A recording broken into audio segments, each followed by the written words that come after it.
Welcome back to my channel CAK family vlogs. So ఈరోజు నేను వచ్చేసి క్యాబేజ్ పకోడా చేసుకున్నాను ఇంట్లో పిల్లలకి. సో చూడండి నేను ఎలా ప్రిపేర్ చేశానో మీకు కూడా తెలుస్తుంది. ముందుగా నేను క్యాబేజ్ని సన్నగా కట్ చేసుకొని పెట్టుకున్నాను. ఇప్పుడు వచ్చేసి నేను మైదా తీసుకున్నాను, ఒక 2 స్పూన్స్, అండ్ కార్న్ఫ్లవర్ కూడా తీసుకున్నాను, ఒక 1 స్పూన్. సో దీనికి తగ్గట్టు మీరు బేస్ చూసుకొని మనం వేసుకోవాలి.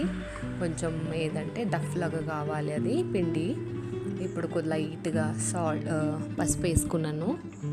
ఇప్పుడు ఇంకా వచ్చేసి నేను మిర్చి పౌడర్ వేసుకున్నాను, ఒక 2 స్పూన్స్. మనకు తగ్గినంత వేసుకోవచ్చు. ఇప్పుడు సాల్ట్ యాడ్ చేసుకున్నాను టేస్ట్కి తగ్గట్టు.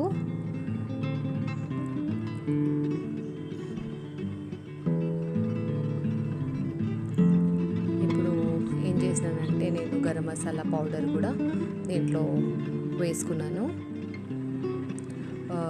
జింజర్ని, అల్లం వెల్లిగడ్డని తీసుకొచ్చి నేను గ్రేట్ చేసుకొని దీంట్లో వేసేస్తున్నాను.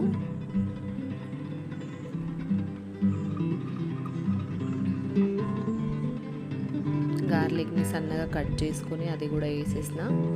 ఇప్పుడు నెక్స్ట్ వచ్చేసి నేను అజినోమోటో తీసుకున్నాను, టేస్టింగ్ సాల్ట్ కొంచెం టేస్ట్కి, అండ్ ఫుడ్ కలర్ వచ్చేసి తీసుకున్నాను, కొద్దిగా లైట్గా వేసుకున్నాను ఫుడ్ కలర్.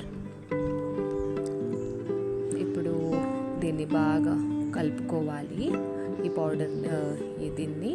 దాని తర్వాత కొంచెము మాకు అదేమంటారు వాటర్ కలుపుకొని, ముద్దలు కావాలంటే లైట్గా వాటర్ వేసుకొని మంచిగా కలుపుకోవాలి. చూడండి ఎలా కలుపుతున్నాను నేను, సేమ్ అలాగే కలుపుకోవాలి.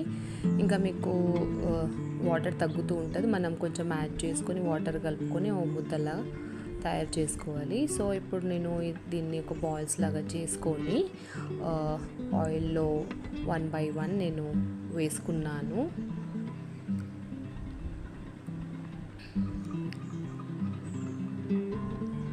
ఆయిల్ నేను ఈసారి లైట్గానే తీసుకున్నాను, ఎందుకంటే డీప్ ఫ్రైకి సరిపడిననే తీసుకున్నాను.